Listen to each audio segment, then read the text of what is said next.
Hi guys, Andy here. Welcome to a toy game called Lacrimosa. I think that's how you pronounce it. I could be pronouncing it wrong because I'm an idiot and I never learned how to pronounce that one word. Um, but yeah, this is part of a Antlers Colorado series. I've been meaning to play this for a long time because I thought it sounded so interesting. And I guess, well, I'm just gonna record it because I need something to record for today. So I'm gonna jump right in, which is apparently what the game does. Is that everything, sir? You glance over the shopping bags at the cashier's elbow. The bags are bloated with cleaning supplies, painkillers, batteries, a single utility knife. You hope it's everything. You don't want to have to drive half an hour back to the lake, only to realize you're missing something important. That's it, you tell the cashier. What are any painkillers? For your neck. You don't know what you did, but the damn thing has been sore all week. You'll dry swallow a couple of the pills in the car on your way back to the lake. Cashier looks at you expectantly. That's it. You scoop up two baths in each hand and emerge victorious on the other side. The sliding glass doors. Your car is one of the only few remaining at the convenience store lot, and you fumble your keys out of your pocket to unlock it. It shouldn't take too long to get back. Maybe you can cut the trip down to 20 minutes if there's no speed traps on the road. Your car is nothing fancy. You think that having been in a fairly popular band will let you afford nicer things, but really, all I did was help pay the rent and buy meals. Keep searching your pocket for your keys. I want to know more about the band. You're called Paper Museum, and you played on daytime TV a couple of times. That kind of thing. Then everyone went off on their own, and you moved into the lake house. Lake houses are always fun. Nothing bad ever happens at a lake house. None of you talked for years after that. That was your end for getting them to come visit when you needed them. Now Wes is the only one left, and soon you won't even have him as a last resort. All your reliable resources gone. Oh, right. Okay, let's fumble for our keys. You scoop up two bags in each hand and emerge victorious on the other side of the sliding glass doors. Your car is one of duh. I already fucking read that. Sorry. Okay. The drive back to the lake is almost calming. It's late enough that the roads are mostly unpopulated, and you only pass a couple of other cars the whole way. Their headlights drifting through the darkness in front of you like will-o'-the-wisp. The full moon hangs in your rearview mirror, a backseat driver peeping over your shoulder. You punch the radio on. The droning guitar like a loser blares out of your speakers night instantaneously. This must be the MIT CD Denton gave you when you invited him here half a year ago. You forget it was still in your car. You reach over to twist the volume up, but the CD skips. Why don't you kill? Kill, kill, kill, kill. Jesus, you mutter, pressing the button to play the next track. Pain lances through your neck muscles. Ben folds, soft, high voice gibbers, non sequiturs through the speakers. Bits and pieces ripped from brick and reformed as pigeon sentences. Oh, geez, I can't even read that. It's time to sleep. Freezing, feeling, cold. What do you want? You snap at the radio. It's done this before. The lake, of course. This is how it communicates, through bastardizing some people's words. It likes music, usually, but it stopped to diner menus and billboards before to get your attention. Oh, it stooped. Sorry. He's dying, dying, dying, dying for me. I know, I'm running late. Drowning, drowning, drowning, drowning, drowning, slowly. Yeah, I got it. You almost change the track again, but you really don't feel like finding what the lake will do to Wonderwall. So you turn off the radio. You can live with 15 minutes of silence before you get home. Uni, I truly do appreciate you being here with me, but can you not scratch your ass right when I'm trying to record? I'll scratch your face for you, okay? He watches you as you strip your flannel jacket and gloves and kick your boots off into a corner. He looks a little like a mad scientist, bony hands dangling down at his sides and his hair sticking out as at unruly haphazard angles. The only light inside the lake house is a full moon streaming through the windows, and it glints off his glasses, hiding his eyes. I'm home, you say to him. Did you talk to Wes? Danton's trying, Mal says flatly. Yeah, but did you? What's the point? He snaps. But doesn't move from the rug. He can't hear us. As far as we know, only you can. Danton seems to think it's worth a shot. You pick your bags up from the doorway where you left them. Mal follows you into the kitchen where you set to work unpacking, laying everything out on the table in an elaborate order. So I'm assuming his friends are dead and he can talk to them because Ghost Whisperer. Everything points back to Ghost Whisperer. You figured you might as well try to be a completionist and finish off the last surviving remnant of Paper Museum before moving on to bigger and better things. Wes should be asleep in the den right now, even though you can hear the TV blaring at full volume from where you stand.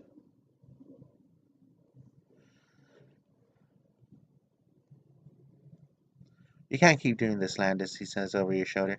It's not sustainable. You pick up the blister pack around your new utility knife, trying to wedge your thumbnail between the clear plastic and cardboard backing. I know that. Wes is the only one of us left. What are you going to do when you're done with him? Start luring strangers here? Toss yourself into the lake? I won't throw myself in. You finally get a hold of the plastic and peel it away, freeing the knife. The lake's my responsibility. Mal is right, though. You have to come up with a new strategy once you're done with me. Once you're done with Wes. But you knew that all along. You have to start picking up strangers. It's the only way, but maybe only people that no one would miss, or people who would be better off dead. It'll be almost like you're doing them a favor by throwing them into the lake. At the very least, they'll be serving a larger purpose. Mal sidesteps you and passes through the table, standing so it bisects him. Mal sidesteps you and passes through the table, standing so it bisects him. You're still not used to seeing that. If you turned the lights on, you could watch the dust particles floating through him. It's like he has an image projected on his screen. But it's easier to trick yourself into thinking he's still flesh and bone. He's just the same as he was before you killed him. Anyway, they all are. Whose responsibility was the lake before? What happened to them? Mal folds his arm across his chest. Did they murder people too, or is that just you? I don't know, you say. It's a lie. You know from the news reports that she slits her wrist on the back porch and threw herself into the lake. Her body didn't wash up until weeks later, after she was reported missing and the police came here to look. The lake talked to her too. You know that from her diary, what she found in a false bottom drawer in your bedroom nightstand. She got caught trying to abduct another woman from a gas station not too far from here, and decided that death would be better than letting the lake go unfed because of her mistake. You don't know who owned this place before her, but someone must have. You carefully lift the utility knife out of its torn packaging, flicking the blade of the knife up and down, testing the weight of it in your hand. It might be your best idea yet. At the very least, I'll make things quicker this time around. It's funny how you never really stop and think that there's a certain science to efficient, painless murder until you have to figure out a way to do it. Is there? I, I don't really think about murder, so I don't know if there's a quick and painless way. You don't just leave a place like this alone. There has to be a caretaker.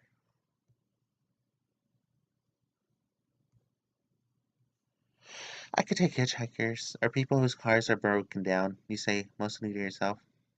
That's serial killer talk. The voice isn't Mal's, and you look up just in time to see Jeremy drift into the kitchen. He's right, Mal agrees, pushing his glasses up the bridge of his nose. People start disappearing off the road every few months. Someone's going to notice.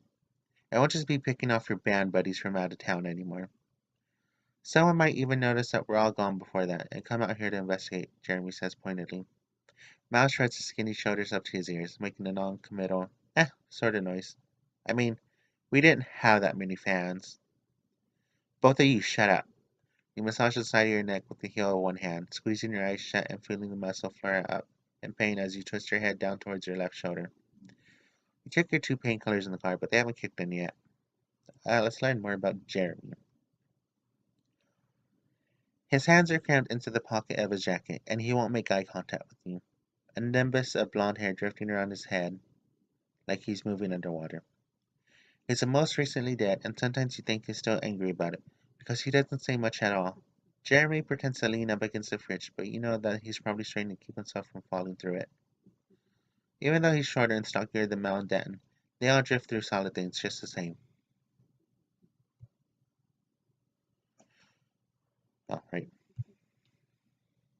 You've had 6 months to think about this. Mel's voice is stealing.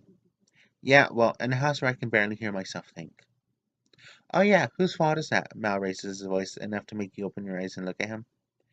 His hands are balled into fists, held up in front of his chest like he's anticipating an attack. Maybe you should have considered that before you start killing all your friends. He slams his fist down on the table. At first you think you at first you think they're just going through the At first you think they're just going to go through the wood, as intangible as the rest of him, and they do eventually. But before they pass through, everything on the table jumps just the same as if you'd hit the table yourself. You jump too, and so do Mal and Jeremy. You guess none of you were expecting that.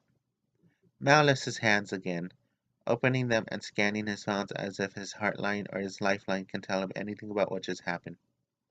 You look over at Jeremy, whose eye you manage to catch for a split second before he looks down at the floor. You sigh. I didn't exactly plan on having to talk to you after I killed you. I'm assuming talking to ghosts is probably, I'm assuming where the neck pain is coming from. Yeah, ghosts are never part of the plan. Mal is dripping with sarcasm. That's our bad for coming back to constantly remind you that you're a murderer. Murderer is a strong term. You match his tone. You can feel him and Jeremy glaring at you, so you take your utility knife into the living room. You don't remember when you started seeing ghosts. It could have been before this whole business with the lake, but you doubt it. You were normal before the lake. You were a film major. You liked playing the bass guitar. You weren't scared to listen to the radio or read a newspaper in case the words rearranged themselves to warn you of a coming doom. You didn't kill people. You weren't so cold all the time, and your body didn't ache so much. You wonder if the woman who owned the lake house before you saw ghosts too. Wes is asleep in the recliner in front of the television, his feet propped up, the bottle of hard lemonade he was drinking when you left still miraculously in his hand and not on the floor. It must have taken a long time for the pills that you put in to take effect, even with the TV still flashing the evening news. Wes's head is tilted back, exposing the long pale strip of his throat and its jutting Adam's apple. You flick the knife blade up and down. You could have him drowning in his own blood before he even woke. Then again, you'd have to drag him all the way out to the lake and it would make a huge mess for you to have to clean up. Hey, Denton exclaims, levering himself through Wes's torso like swimmers suddenly emerging from the still waters of a pool. You're home. It takes everything in your power, short of clapping your hands over your mouth, not to shout. You take a step backwards, reeling and almost drop the utility knife on the floor. Denton struggles not to laugh at you. You can see it in the way the corners of his mouth are twitching. What the hell are you doing? You force your voice to come out in a hiss so that you don't run the risk of Wes waking up and seeing you talking to yourself. Yeah, I totally didn't hiss. Hanging out with Wes, Denton says, his eyes wide and earnest beneath the thick mop of dark, shaggy hair. You're almost beyond words, but you manage to choke them from your throat. Well, stop it. Why should I? His expression sours. It's not like I could wake him up if I tried. Then what's the point? I'm Denton in this situation. I wanted to watch TV. You never turn on the TV when you're by yourself. Denton frowns at you. You shrug. So, get a hobby, not my problem. Yeah, hobbies are real easy to come by when you're incorporeal. He pulls a face and sticking himself all the way from Wes's body and hovering briefly above the recliner before touching down on the floor in front of you. Like Mal, Denton is taller than you by at least half a foot, but he wears the inches in a less scaly way. Oh, excuse me. He lets down his beaky nose at the utility knife. Aren't you gonna feel real crappy when all your friends are dead, Lan?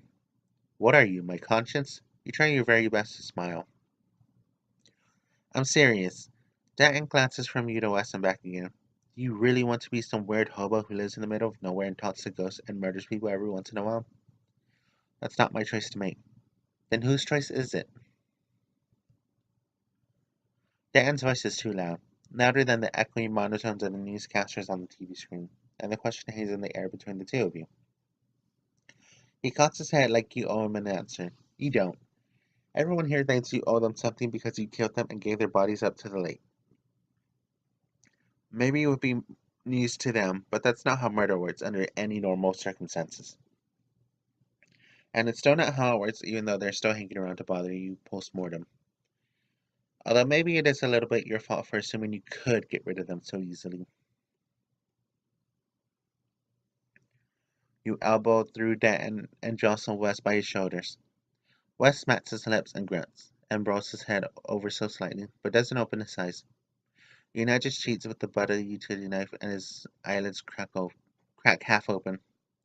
It's cold in here. He brushes a few strands of hair from his face. That's the longest you've ever seen it get, pulled back into a little ponytail at the nape of his neck. I had a weird dream. About Danton, I think. Wes scratches his cheek, peppered with stubble. Have you heard from him? He hasn't been returning my calls. No, that's weird, you say. Right? Wes is still groggy, and struggles to his feet from the recliner. Wobbling in place, he clutches at your shoulder for balance. Hey, what time is it?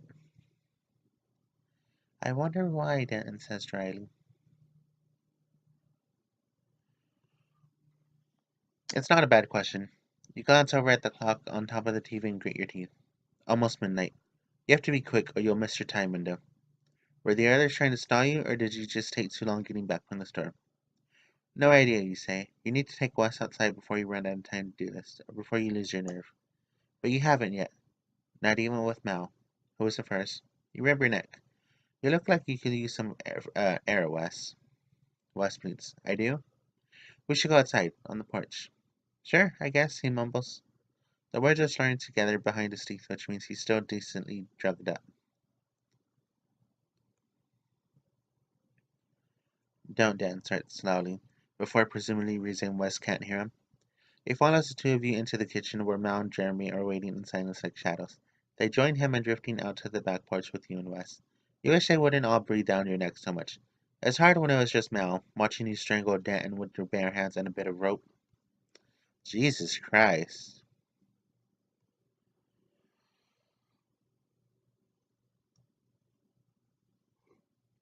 The lake house is vast and rolling and silver in the light of the moon. The normally glassy surface of the water ripples almost violently, a private earthquake. Waves waves noisily lapping against the bank closest to you.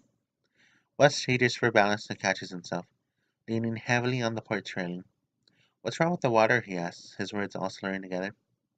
I've never seen it that bad, Mal says, the five of you all stopping to stare.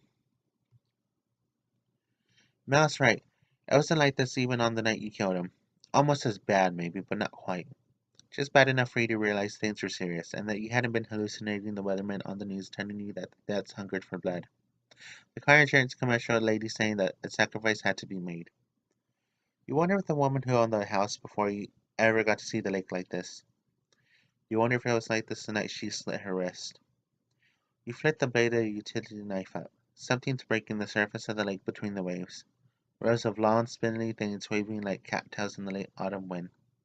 You watch as the moonlight catches one and realize that it's a hand, lolling at the end of an emaciated, rotting arm, reaching towards the porch, towards you. Shit, Dan breathes. Landis. Wes sounds a little more sober and a lot scared. What's going on? What are those things? I don't know, Wes. Your voice sounds hoarse and tired, even to your own ears. You step up behind him without taking your eyes off the lake. You brace your free arm on his back so that he can't turn around, and slit his throat from ear to ear with a utility knife. His blood washes over your hand, spraying on the knife and the railing and everything.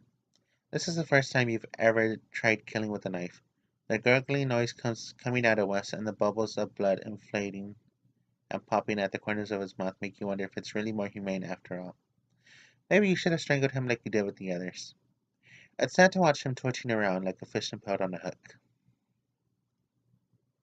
You don't wait for Wes to stop moving before you steer his body towards the lake. It's easier to start before he goes limp. You won't have to lug his whole body that way. Just push and pull a little. You picked that up last time when you killed Jeremy. Murder's a real trial and error thing. You tip Wes into the waterfront first, so that you won't have to stare in the face, while the hand stretching out of the lake drags his body under. Almost as soon as they do, the lake calms again, deceptively eerily smooth for another 6 months out of the year. Another job well done. Your legs are shaking, so you sit down on the single dusty lawn chair on the back porch. There are dirty red flats on the arms that could be blood, or rust, it's hard to tell. Do you think he'll come back too? You ask without looking behind you. He's just as stubborn as the rest of us, Jeremy answers, choosing his words slowly, like he's afraid that it's not what you want to hear. Hey, if you go nuts and kill yourself, we could do a reunion tour, Mal says. You can hear the tiny smirk in his voice. Seances across the country. You prop my elbows on your knees, letting your head hang down and lacing your hands behind your neck. I'm not killing myself. What do you think happens when no one's here to take care of this place? Mal doesn't have an answer for you. None of them do. You think about going back inside where it's warmer, but you stay where you are instead, feet rooted to the rotting wood of the porch. What should be coming back any time now? The end. Wow, that was pretty cool. I don't. I know there's a couple. I know it's a series. I know there are a couple other Twine games. I'm very excited to figure out what the hell is going on. But yeah, that was Lacrimosa, part of the Antler series. I'll probably keep doing this because I really want to see what the hell happens. I don't know if the story continues or it's different people and all that, but yeah. Uh, now I'm actually gonna have to go edit this out. Oh my goodness. So yeah, bye for now, guys. I'll see you all sometime in the next video. Bye.